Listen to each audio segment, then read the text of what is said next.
Hi hello friends, welcome to my channel. Friends, ఈరోజు సీరియల్లో ఏం జరగబోతుందో తెలుసుకుందామా? ఇక స్టోరీలోకి వెళ్ళినట్లయితే ఇక రాధ అయితే తన తండ్రిని చూడడానికని ఇక ఇంట్లో నుంచి అయితే బయలుదేరుతుంది. అప్పుడే కానిస్టేబుల్ సాంబశివ సీనే ఇద్దరు కలిసి, ఏంటమ్మా రాధమ్మ, రాధమ్మ ఎక్కడికి వెళ్తున్నావమ్మా అని అంటూ ఉంటారు. సాంబయ్య, నేను అన్న నేను మా నాన్నని చూడడానికి వెళ్ళొస్తాను. మా నాన్నని చూసి చాలా రోజులైంది, తనతో మాట్లాడడానికి వెళ్తున్నాను అని అనగానే, అప్పుడే లేదమ్మా, నువ్వు ఒంటరిగా వెళ్ళడానికి వీల్లేదు. నువ్వు ఒంటరిగా వెళ్ళావని తెలిస్తే ఖచ్చితంగా ఇక విక్రమ్ సార్ మమ్మల్ని వదిలిపెట్టాడు. వద్దమ్మా, మీ ప్రొటెక్టివ్గా మేము వస్తాము, ఇక మేము మీతో వస్తామమ్మా అని కానిస్టేబుల్స్ అనగానే, లేదు నేను ఒక విఐపిని అయితే కాదు, ప్లీజ్ అండి నేను వెళ్ళొస్తాను అని రాధ అనగానే, నువ్వు ఒంటరిగా వెళ్ళే ప్రసక్తే లేదు. విక్రమ్ సార్ నీ గురించి ఎంత కేర్ తీసుకుంటున్నాడో నాకు తెలుసు. అలాంటిది నిన్ను ఒంటరిగా పంపిస్తే ఊరుకోడు. పదమ్మా, మేము కూడా వస్తాం అని కానిస్టేబుల్స్ ఇద్దరు కూడా ఇక రాధతో వెళ్తూ ఉంటారు.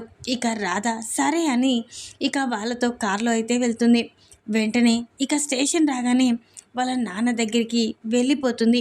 వెంటనే సీనయ్య రాధని చూసి చాలా సంతోషపడతాడు. అమ్మ రాధ అని అంటూ ఉంటాడు. అప్పుడే, నాన్న ఎలా ఉన్నావు నాన్న అని అనగానే, నేను బాగానే ఉన్నానమ్మా, అయినా అల్లుడు గారేంటి రాలేదు, ఒంటరిగా వచ్చావా అని అనగానే, లేదు అల్లుడు గారు పని మీద బయటికి వెళ్ళారు, అందుకే నన్ను తన కానిస్టేబుల్స్తో పంపించాడు, నేనంటే చాలా బాగా చూసుకుంటున్నారు అని అంటూ ఉంటుంది రాధ అయితే. అప్పుడే ఇక సీనయ్య అయితే, అవునమ్మా, నువ్వు విక్రమ్ బాబుతో ఉంటేనే సంతోషంగా ఉంటావని నాకు కూడా అర్థమైంది. ఇక తనతో ఎప్పటికీ సంతోషంగా ఇలానే ఉండాలి. మీ ఇద్దరి మధ్య ఏ కలతలు రాకూడదు. మీరిద్దరిని ఆ దేవుడు కలిపిన బంధం అది. మీరిద్దరూ సంతోషంగా ఉండాలి, అంతే చాలు. ఇక నేను ఏమీ ఆలోచించను, ఎందుకంటే నా కూతురు తను కోరుకున్న అబ్బాయితోనే పెళ్లి చేసుకుంది కాబట్టి తను సంతోషంగా ఉంటుంది, అది చాలు. ఇక నీ గురించి ఆలోచించడానికి, నీ గురించి పట్టించుకోవడానికి అంతా విక్రమ్ బాబే ఉన్నాడు. ఇక నువ్వు ఏమీ మాట్లాడొద్దు.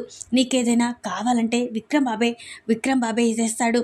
ఇక నుంచి నువ్వు సంతోషంగా ఉండాలి, అంతే అమ్మా, నువ్వేమీ మాట్లాడద్దు అని ఇక సీనయ్య అయితే రాధని అనగానే, రాధ దుర్గ గురించి చెప్పాలని సీనయ్యతో ప్రయత్నిస్తూ ఉంటుంది. అయినా సీనయ్య పట్టించకపోవడంతో, సరే అమ్మా జాగ్రత్తగా వెళ్ళు అని ఇక అంటూ ఉంటాడు. సరే నాన్న వెళ్ళొస్తాను అని అలా బయటికి వస్తూ ఉండగా, అప్పుడే ఇక అక్కడున్న దుర్గాకైతే ఇక ప్రియ అయితే ఫోన్ చేస్తుంది. అప్పుడే ఇక ప్రియ దుర్గా ఫోన్ లిఫ్ట్ చేయగానే, ఏంటి అని అంటూ ఉంటాడు. అప్పుడే ఇక నీకొక బెస్ట్ ఛాన్స్, నీ సొంతం కావడానికి. రాధ ఒంటరిగా తన నాన్నని కలవడానికి స్టేషన్కి వెళ్ళింది. వెంటనే తనని ఎలాగైనా నువ్వు తనని తీసుకువెళ్ళు, అలా అయితే నాకు సంతోషం, అటు నీకు రాధతో సంతోషంగా ఉంటావు అని చెప్పగానే దుర్గా చాలా సంతోషంతో, చాలా థ్యాంక్స్, సరే ఉంటున్నాను అని ఇక దుర్గా అయితే ఇక వెంటనే స్టేషన్ దగ్గరికి అయితే వస్తాడు. అప్పుడే కానిస్టేబుల్ ఇక ఆ కార్ని పంచర్ చేస్తాడు. అప్పుడే రాధ అక్కడికి వస్తుంది. కానిస్టేబుల్స్ అయితే, ఇక పదండి అన్న అని రాధ అనగానే, అమ్మ రాధ కారులో గాలిపోయిందమ్మా అని అనగానే, సరే అమ్మా నిన్ను ఆటోకి ఎక్కిస్తాం, మేము వెనకాల వస్తాం అని చెప్పగానే, అప్పుడే సరే అన్న అని రాధ అలా ఉండిపోతుంది. అప్పుడే ఆటో వెళ్తూ ఉంటుంది. ఇక వెంటనే, అమ్మ రాధ ఈ ఆటో ఎక్కేసాయమ్మా అని ఇక అక్కడున్న సాంబయ్య ఇద్దరు కలిసి ఇక రాధనైతే ఆటో ఎక్కిస్తారు. అప్పుడే ఇక వెంటనే ఇక రాధ గురించి ఏదో లెటర్ వచ్చిందని ఇక సునంద అయితే విక్రమ్ కృష్ణకి ఫోన్ చేస్తుంది. అప్పుడే విక్రమ్ కృష్ణ ఫోన్ లిఫ్ట్ చేసి, ఏంటమ్మా ఏం జరిగింది అని అనగానే, రాధకు ఆ దుర్గా లెటర్ రాశాడరా, నాకేదో టెన్షన్గా ఉంది అని అనగానే, రాధ జాగ్రత్తగానే ఉంది కదా అని విక్రమ్ కృష్ణ అంటూ ఉంటాడు. లేదురా, ఈ రాధ వాళ్ళ నాన్నని చూడడానికి స్టేషన్కి వెళ్ళింది అని చెప్పగానే, ఏంటమ్మా తను ఒంటరిగా వెళ్ళడం ఏంటి అని ఇక అంటూ వెంటనే ఫోన్ కట్ చేస్తాడు. ఏంటి ఏం జరిగింది అని తన ఫ్రెండ్ అనగానే రాధ ఒంటరిగా తన తండ్రిని కలవడానికి వెళ్ళిందంట. ఇప్పుడు రాధ ఏమైపోయిందో ఏమో, వెంటనే కానిస్టేబుల్కి ఫోన్ చేయాలి అని సాంబయ్యకైతే విక్రమ్ కృష్ణ ఫోన్ చేస్తాడు. అప్పుడే ఇక విక్రమ్ కృష్ణ చెప్పండి సార్ అని అనగానే రాధ ఎలా ఉంది, రాధ ఒంటరిగా ఉందా అని అడుగుతూ ఉంటాడు. లేదు, కారు పంచర్ అయితే రాధమ్మని ఆటో ఎక్కించాము, ఇంటికి పంపించాము అని చెప్పగానే విక్రమ్ కృష్ణ ఒంటరిగా పంపించొద్దని చెప్పాను అని సాంబయ్య దగ్గర చాలా చిరాకు పడి వెంటనే నా గెస్ కరెక్ట్ అయితే ఖచ్చితంగా ఆ దుర్గాగాడే రాధని ఇక తీసుకువెళ్ళాడని, రాధ ప్రమాదంలో ఉందని అర్థమవుతుంది. ఎలాగైనా ముందు ఇక సీనయ్యని కలవాలి, సీనయ్య దగ్గరికి మళ్ళీ తిరిగి వచ్చిందా లేదా తెలుసుకోవాలి అని వెంటనే ఇక విక్రమ్ కృష్ణ సీనయ్య దగ్గరికి వెళ్తాడు.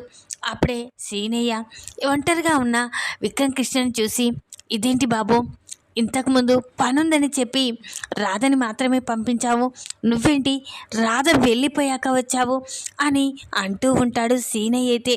అప్పుడే లేదు, రాధ గురించి అడగడానికే వచ్చాను, రాధ ఒంటరిగా వచ్చింది, కానీ రాధ కార్ పంచర్ అని చెప్పి ఆటోకి వెళ్ళిందంట, కానీ రాధ కనిపించట్లేదు, రాధ ఇంటికి కూడా రాలేదని చెప్పారు, రాధ ఎక్కడికైనా వెళ్తున్నానని నీకు చెప్పిందా అని అంటూ ఉంటాడు విక్రమ్ కృష్ణ అయితే. అప్పుడే సీనయ్య లేదయ్యా, నేను ఇక ఇంటికే వెళ్ళమని చెప్పాను, జాగ్రత్తగా వెళ్ళమని చెప్పాను అని అనగానే, అంటే రాధ ఇక నీకు కూడా ఇంటికి వెళ్తానని చెప్పింది, కానీ మధ్యలో ఏదో జరిగింది, ఎలాగైనా రాధ ఎక్కడుందో తెలుసుకోవాలి అని సీనయ్యతో అంటూ ఉంటాడు విక్రమ్ కృష్ణ అయితే. బాబు, ఎలాగైనా రాధని కాపాడే బాధ్యత నీదే బాబు, రాధ మంచిది, రాధకి ఇక నిన్ను దేవుడు కలిపిన బంధం అది, మీరిద్దరూ కలిసి ఉండాలి, ఎలాగైనా నా బిడ్డను కాపాడండి బాబు అని అనగానే, ఇప్పుడు రాధ మా మా మా ఇంటి మనిషి కాబట్టి రాధని నువ్వు చెప్పినా చెప్పకపోయినా ఖచ్చితంగా వెతుకుతాను, రాధ ఎక్కడున్నా తీసుకువస్తాను అని అనగానే అప్పుడే సీనయ్య, అవును బాబు, తను నీ ప్రాణం, నువ్వు చిన్నప్పటి నుంచి ఎంతగానో ప్రేమిస్తున్న అమ్మాయి కాబట్టి నువ్వు రాధని వెతికి తీసుకొస్తావు, నాకు ఆ ఆలోచన ఉంది, ఖచ్చితంగా నువ్వు ఆ పని చేస్తావని నాకు తెలుసు బాబు అని సీనయ్య అనగానే అప్పుడే విక్రమ్ కృష్ణ షాక్ అయిపోతాడు. ఏంటండి ఏం మాట్లాడుతున్నారు, రాధని చిన్నప్పటి నుంచి నేను ప్రేమించడం ఏంటి, అయినా రాధ నాకు ఈ మధ్య కలిసింది అని అనగానే, లేదు బాబు, మీరిద్దరిది జన్మజన్మల బంధము అని చెప్పగానే విక్రమ్ కృష్ణ ఒక్కసారే షాక్ అయిపోతాడు.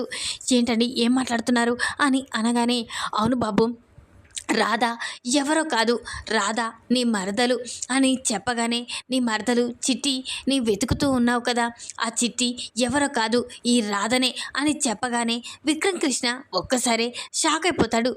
ఏంటి ఏం మాట్లాడుతున్నావు సీనయ్య అని అనగానే, అవును నిజం మాట్లాడుతున్నాను, రాధ నీ మేనమర్దలు, తను ఇక మీ మామయ్య గారి రామచంద్రయ్య గారి కూతురు అని చెప్పగానే విక్రమ్ కృష్ణ షాక్ అయిపోతాడు. ఏంటి ఏం మాట్లాడుతున్నారు, అయినా ఆ రోజు నా మర్దల్ చనిపోయిందని విన్నాను అని అనగానే, లేదు బాబు, ఆ రోజు యాక్సిడెంట్ అయిన మాట నిజం, యాక్సిడెంట్లో నీ మరదలు నూతిలో పడిపోయిందని చెప్పారు కదా, ఇక ఒకరోజు వాగులో నేను చేపలు పట్టడానికని వెళ్ళాను, అదే సమయానికి ఆ వాగులో నాకు ఇక ఈ వాగులో రాధమ్మ కలిసింది, రాధమ్మని చిన్నప్పటి నుంచి నా కూతురులా పెంచాను, ఇక ఆ విధంగా రాధమ్మ ఇక మా జీవితంలోకి వచ్చింది, కానీ ఈ మధ్య తెలిసింది రాధమ్మ ఎవరో కాదు, ఆ గొప్పింటి వారసురాలని, ఇక రామచంద్రయ్య గారి కూతురని తెలుసుకున్నాను. ఆ రోజు మీ ఇంటికి వచ్చాను కదా, ఆ రోజు రామచంద్రయ్య గారి గదిలో రాధమ్మ చిన్నప్పటి ఫోటోలు చూశాను, అది చూసి రాధమ్మ ఈ ఇంటి వారసురాలని తెలుసుకున్నాను. ఆ రోజే ఆ నిజం చెప్పాలని ప్రయత్నించాను, కానీ ఈ నిజాన్ని చెప్పకూడదని కొంతమంది నన్ను అడ్డుకట్టారు అని చెప్పగానే విక్రమ్ కృష్ణ షాక్ అయిపోతాడు.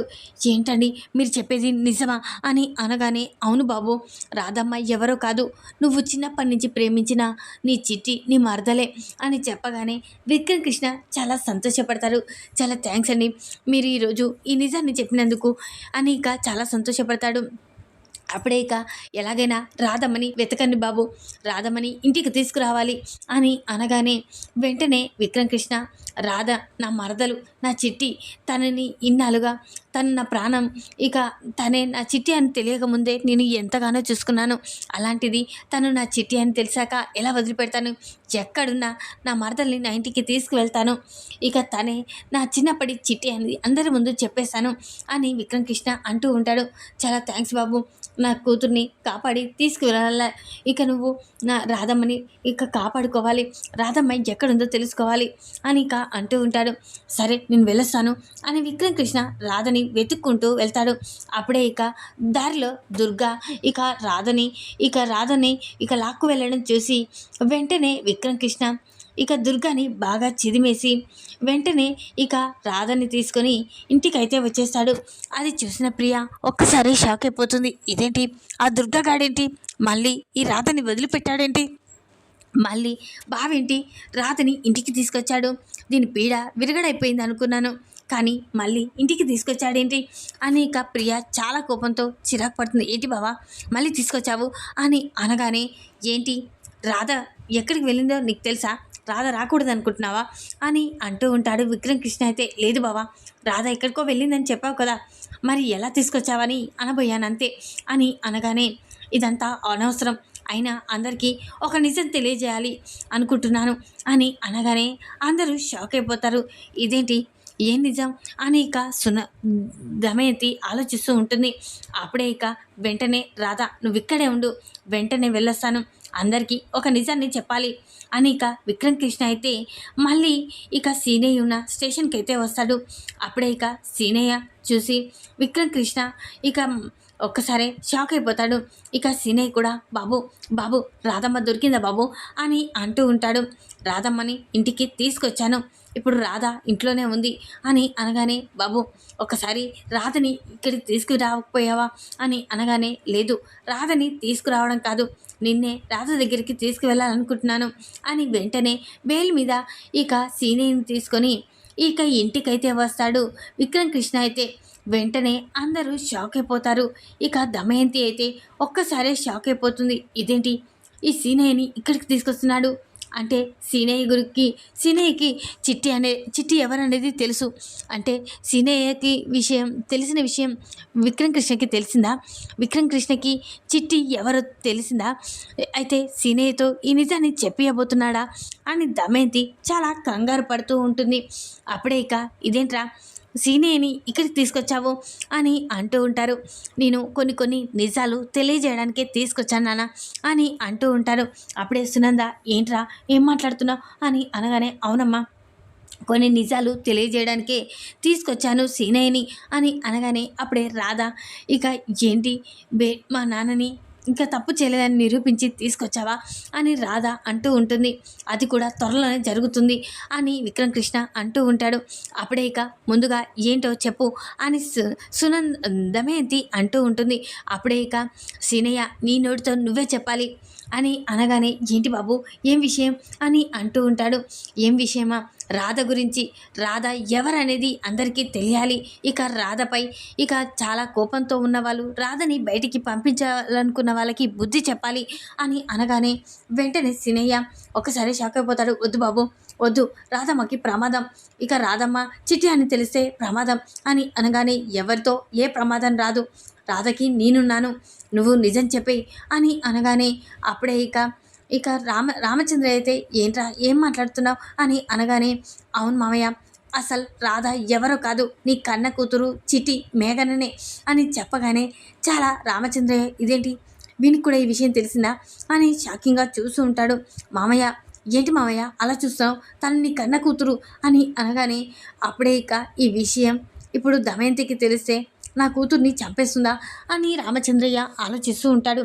అప్పుడే ఇక అవును ఇంట్లో అందరికీ చెప్తున్నాను, ఇక రాధ ఎవరో కాదు నా మేనమరదలు, నేను చిన్నప్పటి నుంచి ప్రేమించిన నా మరదలు చిట్టి, ఇక నుంచి నా మరదలు నా జీవితంలోకి వచ్చింది, ఇక తనని ఈ ఇంట్లో నుంచి పంపించడానికి ఎవరికి ఏ హక్కు లేదు, తను ఈ ఇంటి వారసురాలు, ఈ పనైనా వినండి ఇక అని ఇక అంటూ ఉంటాడు విక్రమ్ కృష్ణ. అయితే అప్పుడే రాధ కూడా షాక్ అయిపోతుంది. ఏంటి, ఏం మాట్లాడుతున్నారు అని అనగానే సీనయ్య, అవునమ్మా, నువ్వు ఎవరో కాదు, ఈ ఇంటి వారసురాలివి, రామచంద్రయ్య గారి కూతురువి అని చెప్పగానే రాధ షాక్ అయిపోతుంది. ఏంటి ఏంటి నాన్న, ఏం మాట్లాడుతున్నావు అని అనగానే, అవునమ్మా, ఇక నీ గురించి నేను ఈ మధ్య తెలుసుకున్నాను. నువ్వు రామచంద్రయ్య గారి కూతురు అని ఒకరోజు తన గదిలో ఉన్న చిన్నప్పటి నీ ఫోటో ద్వారా తెలుసుకున్నానమ్మా. ఈ విషయం చెప్పాలనుకున్నాను, కానీ కొన్ని పరిస్థితులు నన్ను చెప్పనివ్వలేవు. నీ ప్రాణాలకి ఏ హాని తలపెడతారో అని చెప్పలేదు అని ఇక అనగానే అప్పుడే ఇక రాధ అయితే చాలా సంతోషంతో వెంటనే పరిగెత్తుకుంటూ రామచంద్రయ్యని హగ్ చేసుకుంటుంది. నానా అని. అప్పుడే రామచంద్రయ్య కూడా అమ్మ రాధ అని చాలా సంతోషపడుతూ ఉంటాడు. ఈ విధంగానైతే ఇక సీనయ్యని తీసుకువచ్చి ఇక దమయంతికి అయితే దిమ్మ తిరిగే షాక్ ఇవ్వబోతున్నాడు ఇక విక్రమ్ కృష్ణ అయితే. ఈ వీడియో కనుక మీకు నచ్చినట్లయితే లైక్ చేయండి. మరిన్ని వీడియోల కోసం ఛానల్ని సబ్స్క్రైబ్ చేసుకోండి ఫ్రెండ్స్. Thanks for watching.